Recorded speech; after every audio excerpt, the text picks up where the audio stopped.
the director of the Metropolitan Public Schools.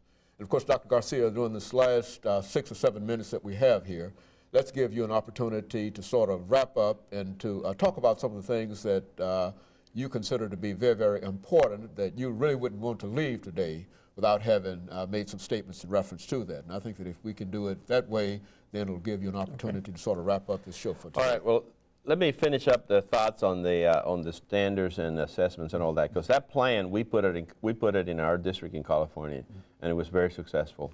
You know, when we were there about 4 years ago, 12% of the students were performing above the national average. When we put all those pieces in place, last year when we left California, 72% of the students were above the national average. So we moved it from 12 to 72 in 4 years. We could do the same thing here.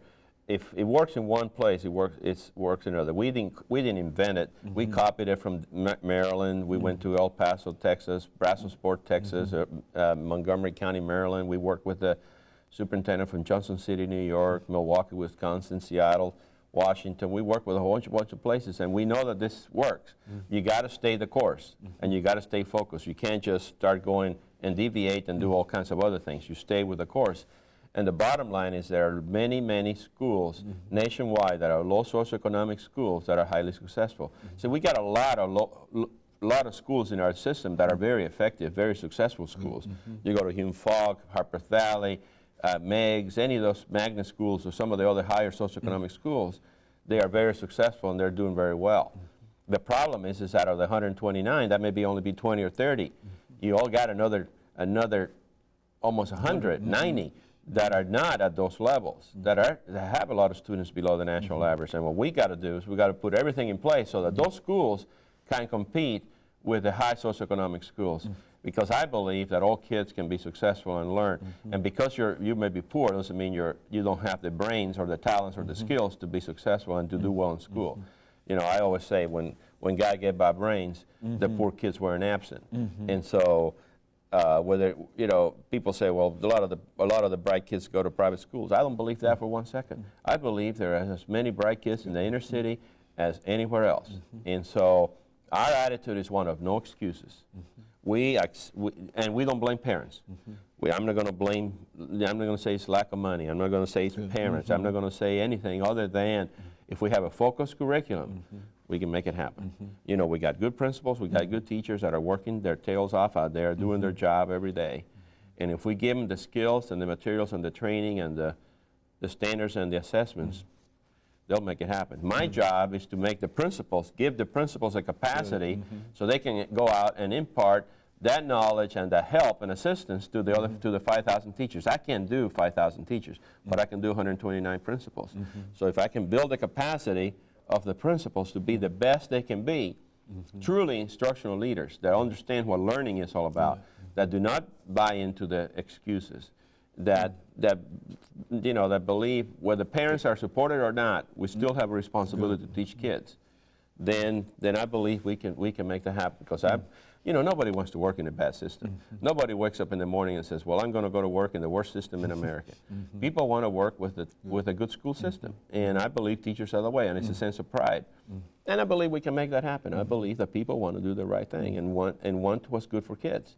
And so given the guidelines, given the materials, I think it's very doable. Very good. You know, Dr. Garcia, over the last 2 minutes that we have here, you've indicated that all the pieces are available, and that for the most part, it can be pulled together.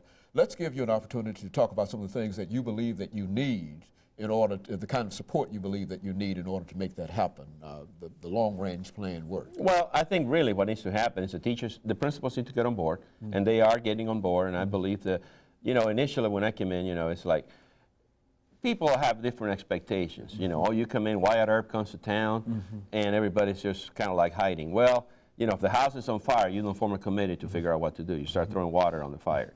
And I believe that the district needed that kind of a shock. And you know, I'm not in a popularity contest. I'm coming here to do a job. So it's whether people like you or not, that's immaterial. My job is I got to do the job because that's what I got hired for, to improve schools. And I'm going to make that happen. So what I got to do now is I got to, you know, I think the community is out there. I think the people want to help. We need the community to come in and support and tutor and help kids and you know, to achieve and to catch up kids, because we got a lot of kids that are behind. We got to catch them up. That's one thing. We need principals to really do what we are and what we're teaching them to do, and work with the teachers.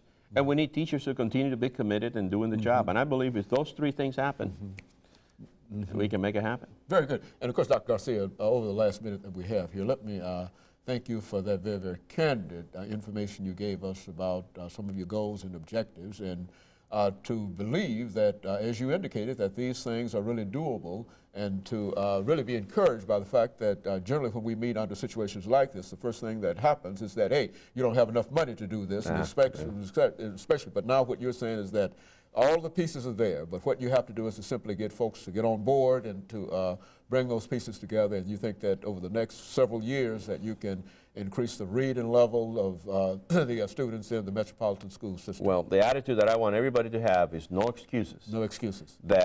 No excuses, that the minute that kid walks through the door, he's ours, we own him, and it's our responsibility to make sure that he or she learns. Very good. Let me thank you and for being with us, and let me encourage our audience to tune in again next week for another informative edition of Cummings. Thank you and good morning.